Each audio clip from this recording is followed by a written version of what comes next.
आप सभी का स्वागत है विवेक बाल निकेतन स्कूल की ऑनलाइन क्लासेस के अंदर। तो अपना जो लेसन चल रहा था वो पाठ 9 चल रहा था। पाठ 9 जंतुओं में जनन, आज उसका तीसरा दिन है। ठीक है, 2 दिन हो गए समझाते हुए, आज हमारा तीसरा दिन है जंतुओं में जनन। इसको हम समझेंगे। ठीक है, इसके कुछ टॉपिक्स समझेंगे, उसके बाद में फिर हम इसके क्वेश्चन आंसर करेंगे। मेरे साथ साथ क्वेश्चन आंसर आपको फेयर कॉपी में करना है। ओके, तो हमारा लेसन है जंतुओं में जनन। जनन और सभी चीजें को कल बता ही दिया था। जनन क्या होता है भाई, अपने ही समान जब कोई संतान उत्पन्न करता है उसे जनन कहते हैं। कोई भी प्राणी 2 प्रकार का होता है, लैंगिक अलैंगिक। ठीक है, उसके बाद नर जनन तंत्र और मादा जनन तंत्र के बारे में समझाया गया था। शुक्राणु क्या होते हैं, ठीक है ना, और अंडाणु क्या होते हैं। इनके निषेचन से जो है भ्रूण बनता है, नए शिशु का जन्म होता है। अब क्या है, आगे चलते हैं। आज की क्लास क्या है, थोड़ी सी अलग होने वाली है। ठीक है, आज जिस प्रकार से आप देख के पढ़ते हो, आज बिल्कुल इसी प्रकार से मैं आपको बुक के अंदर क्या क्या है वही सारी चीजें डायरेक्ट आपको दिखाने वाला हूँ। ठीक है, तो आइए देखते हैं कि आगे हम किस प्रकार से इसको कंटिन्यू करना है। ओके, तो स्टूडेंट्स ये है हमारी बुक, है ना। तो उसके अंदर काफी चीजें जो है वो हम ऑलमोस्ट कर चुके हैं। जैसे कि ये जो चीज है हमने कल देख ली थी, भाई इसको ध्यान से देख लीजिए। ये है शुक्राणु, तो कल भी आपको इसके बारे में बताया गया था। अब इसके अंदर ध्यान से देखिए, इसकी संरचना जो है हमें इसी प्रकार से इसको बनाना है। ठीक है, ये सर है इसका, ये इसका मध्य भाग और ये इसकी पूंछ है। ठीक है, फिर नरजनन अंग। तो नरजनन अंग की विशेषताएं क्या क्या है कि नरजनन अंग के जो मेन भागों के नाम हैं, हमें सबसे पहले तो नरजनन अंग के भागों के नाम याद होने चाहिए। तो ध्यान रखिए, नरजनन अंग में क्या होते हैं भाई, 2 शुक्र वाहिनियां होती है। ये जो नलियां दिख रही है आपको, ये क्या है, ये शुक्राणु नलिकाएं होती है। इसको शुक्र वाहिनियां भी कहते हैं, शुक्राणु नलिकाएं भी कहते हैं। ठीक है, और एक शिशन होता है, और उसके अलावा ये जो है ये वृषण कहलाते हैं। ये इसके मुख्य भाग हो गए। और यहाँ हम बात करते हैं मादा जनन अंग है, मादा जननांग। अब इसके प्रमुख भाग कौन कौन से हैं, इसके अंदर देखिए जो प्रमुख भाग हैं वो हैं 2। तो इसके अंदर अंडवाहिनियां, यानी कि ये और ये अंडवाहिनियां हैं। ठीक है, और ये जो है वो अंडाशय है। ठीक है, और ये वाला जो भाग है ये गर्भाशय है। तो शिशु का विकास जो होता है वो यहाँ गर्भाशय में ही होता है।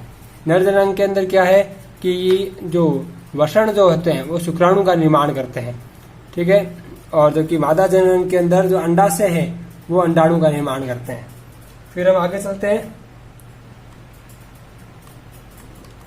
ये निषेचन की प्रक्रिया है, कल भी आपको बताई थी मैंने। ठीक है, कि नरजनन अंग से शुक्राणु उत्पन्न होते हैं, ये शुक्राणु है पूंछ वाले। और मादा जनन अंग से अंडाणु उत्पन्न होते हैं, तो ये गोल वाला जो है वो पूरा अंडाणु है। और जब शुक्राणु जो होते हैं वह अंडाणु के साथ मिलते हैं तब क्या बनता है, युग्मनज बनता है। ये इस प्रकार की युग्मनज है, यानी कि शल्यत केंद्रक इसके अंदर एक होता है, और इसी से फिर आगे वह भ्रूण का विकास होता है। ठीक है, कल आंतरिक निषेचन और वो भी बताए थे। आंतरिक निषेचन क्या है, बाह्य निषेचन क्या है। तो देखिए आंतरिक निषेचन, जैसे कल बताया था मैंने कि आंतरिक निषेचन मतलब वह निषेचन जो मादा के शरीर के अंदर होता है वह आंतरिक निषेचन कहलाता है। जैसे कि मनुष्य में, गाय में, कुत्ते में और मुर्गी इत्यादि में आंतरिक निषेचन हो रहा होता है। फिर हम चलते हैं आगे। अब देखिए यहाँ एक चीज बताई गई है, क्या है कि परकनली शिशु। ठीक है, ये मैं इसकी बात कर रहा हूँ ना, परकनली शिशु। तो परकनली शिशु क्या चीज है। ठीक है, तो परकनली शिशु एक्चुअली होता क्या है, इसको ना IVF भी बोलते हैं। देखिए यहाँ पे लिखा है ना IVF, तो इसको IVF भी बोलते हैं। ठीक है, इसका पूरा नाम है इन विट्रो निषेचन, यानी कि शरीर से बाहर कृत्रिम निषेचन, इसको ये भी बोलते हैं। ठीक है,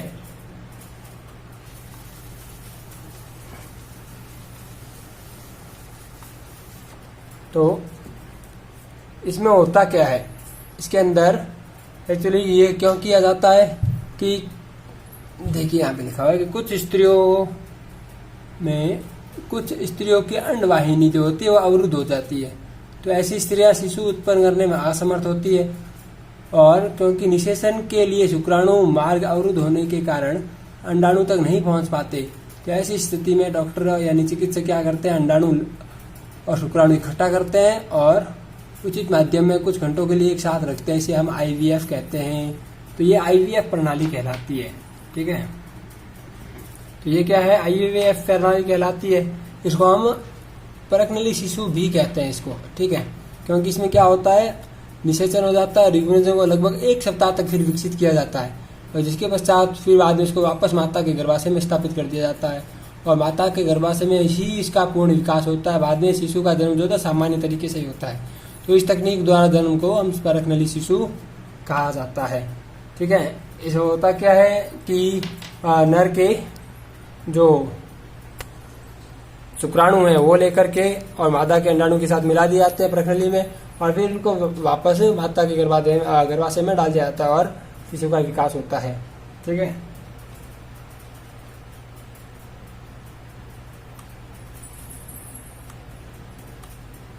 अब देखिए यहाँ हम देखेंगे कि भ्रूण का परिवर्धन किस प्रकार से होता है। यानी कि भाई निषेचन की प्रक्रिया में समझ आ गई। निषेचन का मतलब नर और मादा का मिलना, उसके बाद उस प्रक्रिया को निषेचन कहलाते हैं। निषेचन के परिणाम स्वरूप क्या होता है, भ्रूण का विकास होता है, यानी भ्रूण बनता है, वही आगे चल करके शिशु बनाता है। तो भाई क्या चीज है, देखिए निषेचन के परिणाम स्वरूप युग्मनज बनता है, जो विकसित होकर के भ्रूण में परिवर्तित होता है, और युग्मनज लगातार विभाजित होकर कोशिकाओं के गोले में बदल जाता है। फिर वो कंटिन्यू विभाजित होता रहता है और वो कोशिकाओं का एक गोला सा बन जाता है। तत्पश्चात कोशिकाएं समूहीकृत होने लगती है तथा विभिन्न ऊतकों और अंगों में परिवर्तित हो जाती है। फिर उसके बाद में वो कोशिकाएं जो होती है समूहीकृत होकर के ऊतक और अंग बना देती है, और इस विकसित होती हुई संरचना को हम भ्रूण कहते हैं। तो इसे ही हम भ्रूण कहते हैं। भ्रूण गर्भाशय की दीवार में रोपित होकर के विकसित होता है, और गर्भाशय में भ्रूण का निरंतर विकास होता रहता है। धीरे धीरे विभिन्न शारीरिक अंग जैसे कि हाथ, पैर और ये सभी चीजें बनती है। अब गर्भाशय में भ्रूण का विकास कैसे होता है, ये शिशु का निर्माण होना बता रहा है। ठीक है, कि शिशु किस प्रकार से जब शिशु का निर्माण होता है, ये देखिए यहाँ पे कल भी ये चीज बताई गई थी आपको। ठीक है, अब इसमें क्या चीज था, ये तो है रोपित भ्रूण, यानी कि यहाँ पे क्या है, जो भ्रूण है उसका विकास हो रहा है, अंडा से है, युग्मनजन है ये, और अंडोत्सर्ग है, और ये विकसित भ्रूण होता हुआ बता रखा है यहाँ पे। ठीक है,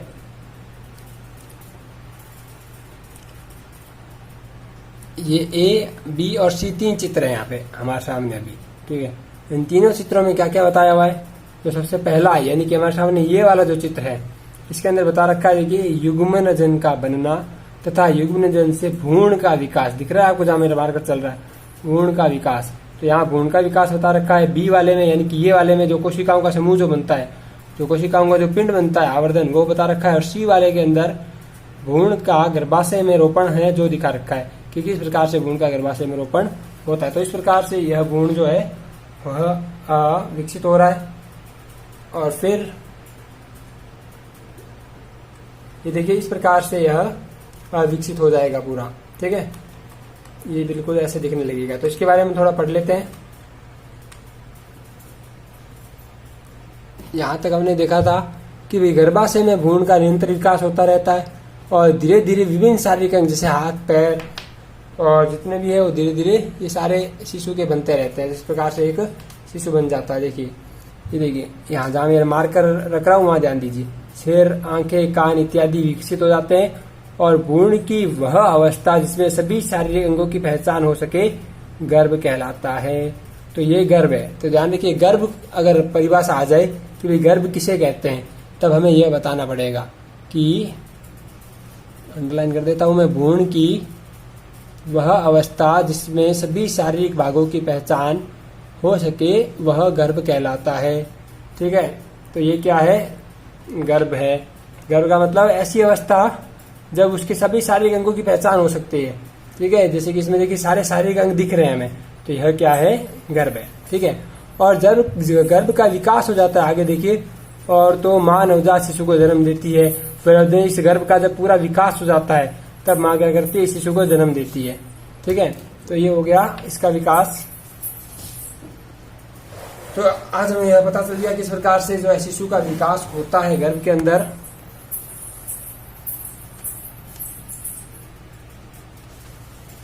अब आगे चलते हैं। फिर अब अलग अलग जो शिशु के विकास की जो अवधि है ना, वो सभी प्राणियों में क्या रहती है, अलग अलग रहती है। ठीक है, जैसे कि देखिए लिखा हुआ है कि मुर्गी में भी आंतरिक निषेचन होता है, परंतु क्या मनुष्य और गाय की तरह मुर्गी भी बच्चों को जन्म देती है? मुर्गी बच्चों को जन्म नहीं देती, वो अंडे देती है। ठीक है, तो दो प्रकार के प्राणी होते हैं, एक होता है अंडज, एक होता है जरायुज। ध्यान रखिए, अंडज वो जो अंडे देता है और जरायुज वो जो कि सीधे ही बच्चों को जन्म देता है, अंडे नहीं देता। ठीक है, तो अंडज और जरायुज की बात कर लेते हैं पहले। तो हम यहाँ पे बात कर रहे हैं अंडज और जरायुज की। देखिए आपको क्लियर दिख रहा होगा कि जरायुज और अंडप्रजक जंतु। ठीक है, तो अब जरायुज कौन से होते हैं और अंडप्रजक जो होता है वह कौन से होते हैं? तो जरायुज, भाई देखिए मैं अंडरलाइन कर रहा हूं, ध्यान दीजिए, वह जंतु जो सीधे ही शिशु को जन्म देते हैं जरायुज जंतु कहलाते हैं। ठीक है, और वे जंतु जो अंडे देते हैं वे क्या कहलाते हैं? वे अंडप्रजक जंतु कहलाते हैं। तो ये दो हो गई परिभाषाएं, एक हो गई जरायुज की और एक हो गई अंडप्रजक की।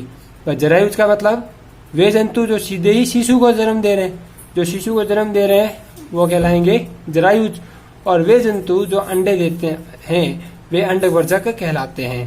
ठीक है, तो ये जरायुज और अंडप्रजक की परिभाषाएं हो चुकी है। ठीक है, तो जरायुज और अंडप्रजक किसे कहते हैं अगर आ जाए तो फिर आप आराम से कर सकते हैं। तो ध्यान रखिएगा, जरायुज किसे कहते हैं, अंडप्रजक किसे कहते हैं। ठीक है, ये मैं लाइन मिटा देता हूं वापस। ओके, आगे। ओके, नाउ नेक्स्ट आगे चलते हैं। अब आगे आता है शिशु से वयस्क किस प्रकार से बनते हैं, इसकी अलग अलग कई प्रकार की विधियां जो है। अब देखो, नवजात जन्मे प्राणी अथवा अंडे में प्रफुटन से निकले प्राणी।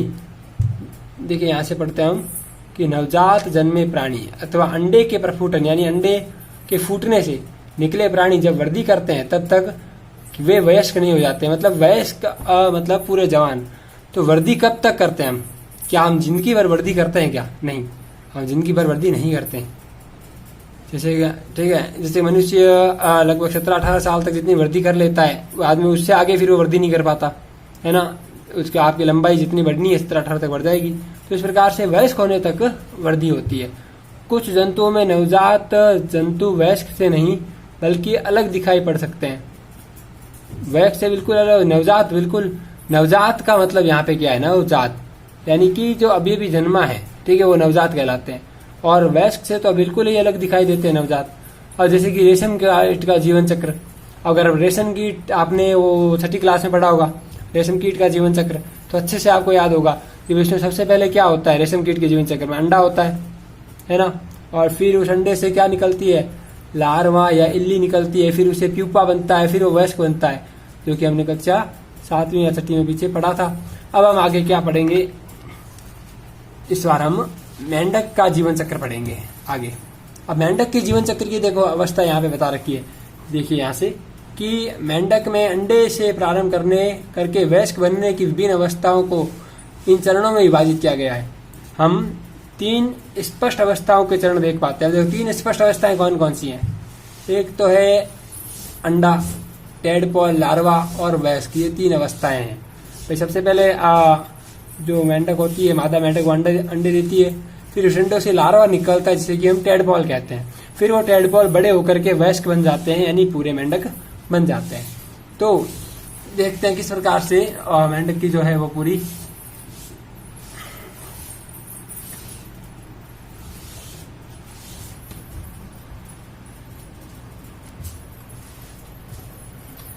ये देखिए, यहाँ पे मेंढक की जो है, मेंढक का जो जीवन चक्र है, मेंढक का जीवन चक्र जो है वो पूरा यहाँ पे बताया रखा है ना। देखिए यहाँ मेंढक का जीवन चक्र जो है वो आपके सामने है। तो सबसे पहले देखिए आपको मेंढक के जीवन चक्र में सबसे पहले क्या है?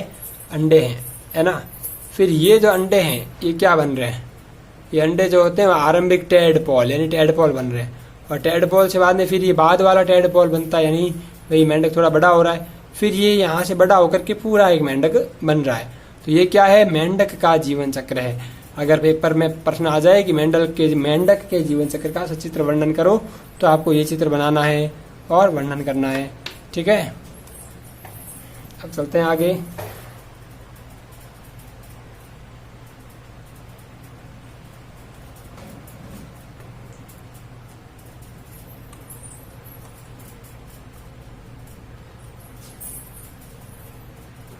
एक इसमें शब्द आया है, वो भी मैं आपको बता दूं, कायांतरण।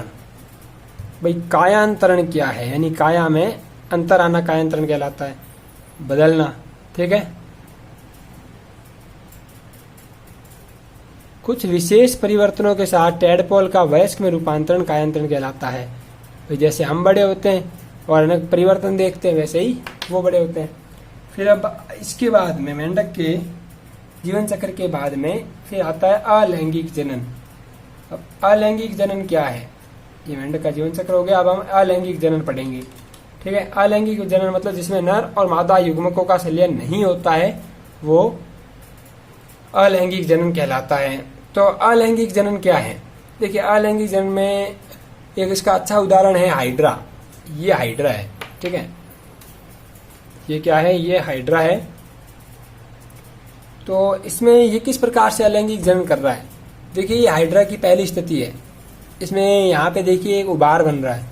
ये जो उबार है, ये उबार यहाँ देखिए बड़ा हो रहा है और यहाँ पे एकदम बड़ा हो रहा है। फिर यहाँ से अलग हो जाएगा और एक हाइड्रा से दो हाइड्रा बन जाएंगे। ठीक है, तो ये हाइड्रा के अंदर ये इस विधि को मुकुलन विधि कहते हैं। हाइड्रा में मुकुलन, तो उसकी जो अलैंगिक जनन की कई अवस्थाएं होती है, जिसके एक अवस्था का नाम है ये मुकुलन विधि। ठीक है, तो ये तो हो गई हाइड्रा के अंदर मुकुलन विधि। तो भाई मुकुलन विधि क्या थी? भाई हमें कई प्रकार के उबार दिखे थे, जैसे मुकुलन। ये इसके अलावा ये उबार जो है हीस्ट पाउडर में भी दिखते हैं। ठीक है, हीस्ट जिससे की ब्रेड बनती है, वो मुकुलन विधि से ही बनती है। फिर तो अलैंगिक जनन की सही परिभाषा क्या है? अलैंगिक जनन की जो सही परिभाषा है जो हमें लिखनी है बोर्ड में, वो ये है कि इस प्रकार के जनक को जिसमें केवल एक ही जनक नए जीव को जन्म देता है, अलैंगिक जनन कहलाते हैं। भाई लैंगिक जनन में तो दो जनक थे, नर और मादा। अब अलैंगिक जनन में क्या हो रहा है? एक ही प्रकार का जनक है।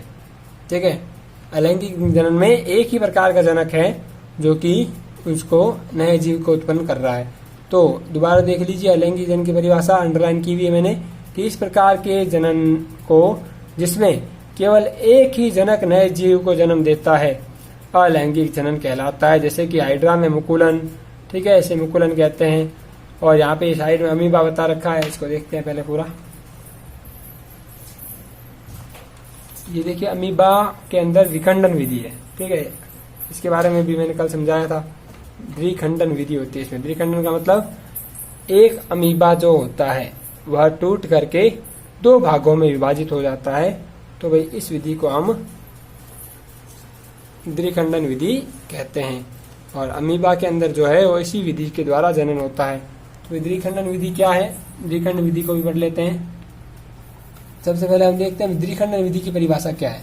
ठीक है भाई, इस प्रकार का अलैंगिक जनन जिसमें जीव विभाजित होकर दो संतति उत्पन्न करता है, वो द्विखंडन कहलाता है।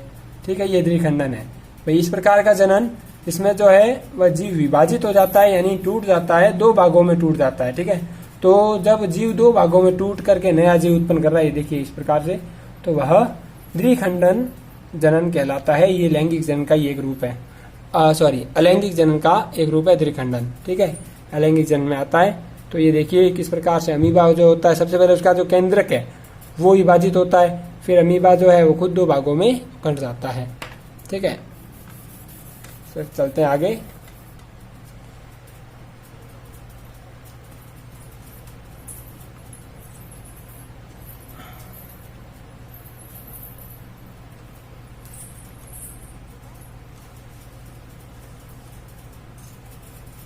तो अमीबा के अंदर द्विखंडन विधि समझ लिया आप लोगों ने। ठीक है, अब तो इस प्रकार से जो नए जीव है वो उत्पन्न हो रहे हैं। अब आपको एक और इंटरेस्टिंग कहानी बताते हैं डॉली की। ये डॉली कौन है? एक्चुअल में डॉली जो है वह एक भेड़ है। जी हाँ, डॉली एक भेड़ का नाम है। अब इसमें हुआ क्या था, किस प्रकार से और डॉली की कहानी क्यों बताई जाती है जनरल वाले पार्ट में। इसकी कहानी कुछ इस प्रकार से है कि आइए हम पढ़ते हैं डॉली की कहानी। भाई, किसी समरूप कोशिका या किसी अन्य जीवित भाग या संपूर्ण जीव को ही कृत्रिम रूप से उत्पन्न करने की प्रक्रिया क्लोनिंग कहलाती है। ये तो है क्लोनिंग की परिभाषा, ठीक है, अंडरलाइन कर देता हूं मैं। किसी समरूप कोशिका या अन्य जीव भाग अथवा संपूर्ण जीव को कृत्रिम रूप से उत्पन्न करने की प्रक्रिया क्लोनिंग कहलाती है। अब देखिए, क्लोनिंग का मतलब क्या होता है, इसके जैसा ही दूसरा जीव उत्पन्न करना क्लोनिंग है। ये देखिए, ये दोनों जीव जो क्लोन होता है ना, वो एकदम सेम बिल्कुल उसके जैसा होता है, ठीक है। अब देखते हैं भी क्लोनिंग की प्रक्रिया सबसे पहले कहाँ की गई थी, ठीक है। किसी जंतु की, आगे देखिए, किसी जंतु की सफलतापूर्वक क्लोनिंग सर्वप्रथम यान विल्मिट और उनके सहयोगियों ने एडिनबर्ग, स्कॉटलैंड के रोल्जिन इंस्टीट्यूट में की थी और उन्होंने एक भेड़ को क्लोन किया जिसका नाम डॉली रखा। ये डॉली, और इसका जन्म जो हुआ था 5 जुलाई 1996 को हुआ था। 5 जुलाई 1996, 5 जुलाई 1996 को यह डॉली भेड़ जो था उसका जन्म हुआ था। ध्यान रखिए, इसका जन्म किस प्रकार से कराया गया था, क्लोनीकरण के द्वारा। और किस प्रकार से इसका क्लोन करवाया गया है ना, ये देख लेते हैं हम।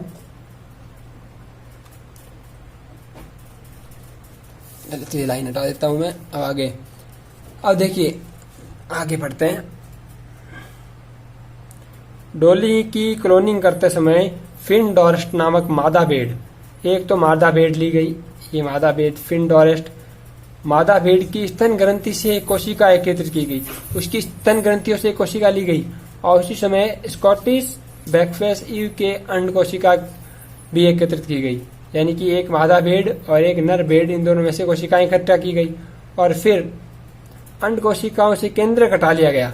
जो अंड कोशिकाएं थी उनसे केंद्र हटा लिया गया था, ठीक है। तत्पश्चात फिन डॉर्सेट भेड़ की स्तन ग्रंथि से ली गई कोशिका के केंद्र को क्या कर दिया गया, उससे दूसरे भेड़ वाली यानी ब्लैकफेस ईव की, ये ब्लैकफेस ईव इस भेड़ का नाम है, ठीक है, और फिनडोफेस इस भेड़ का नाम है। एक कोशिका इस भेड़ से ली गई थी और एक कोशिका इस भेड़ से ली गई थी और फेकी ईव की केंद्रक विहीन अंड कोशिका में स्थापित कर दिया गया। इसकी कोशिका को इसकी कोशिका के साथ मिला करके रख दिया गया। इस प्रकार उत्पन्न अंड कोशिका को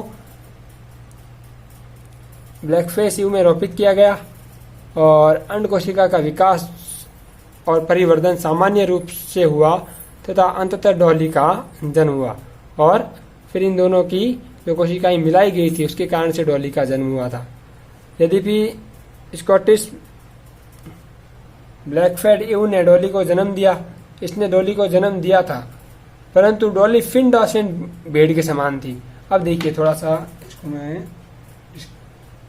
ऊपर कर देता हूँ वापस।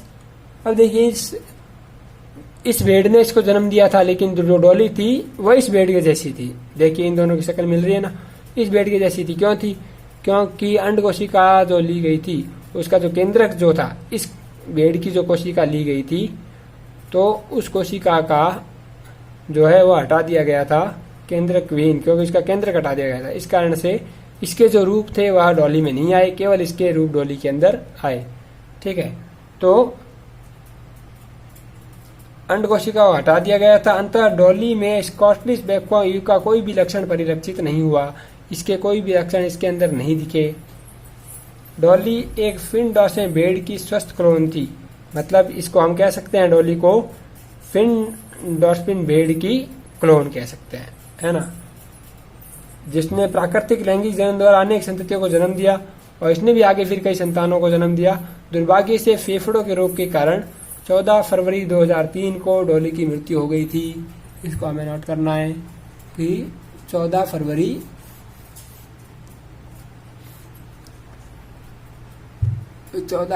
2003 को इसकी मृत्यु हो गई थी, ठीक है। और डॉली के बाद भी कई प्रकार क्लोन बनाने की कोशिश की गई, लेकिन वो इतने कुछ सफल नहीं हो पाए। देखिए, डॉली के बाद स्तनधारियों के क्लोन बनाने के अनेक प्रयास किए गए, परंतु बहुत तो जन्म से पहले ही मर गए थे, जन्म से पहले मर गए, कुछ की जन्म के बाद ही मृत्यु हो गई। क्लोन आने वाले जंतु में अक्सर कुछ विकृतियां हो ही जाती है। जब क्लोन बनाते हैं तो कुछ ना कुछ विकृतियां इसमें मिल ही जाती है। खैर आगे देखते हैं हम। तो इस प्रकार से क्या है, आपका जो ये लेसन था, ठीक है, वो लेसन पूरा हो चुका है। ठीक है,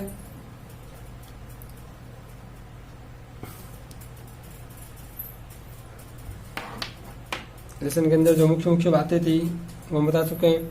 ठीक है, अब इसके हम क्वेश्चन आंसर जो है वो करेंगे।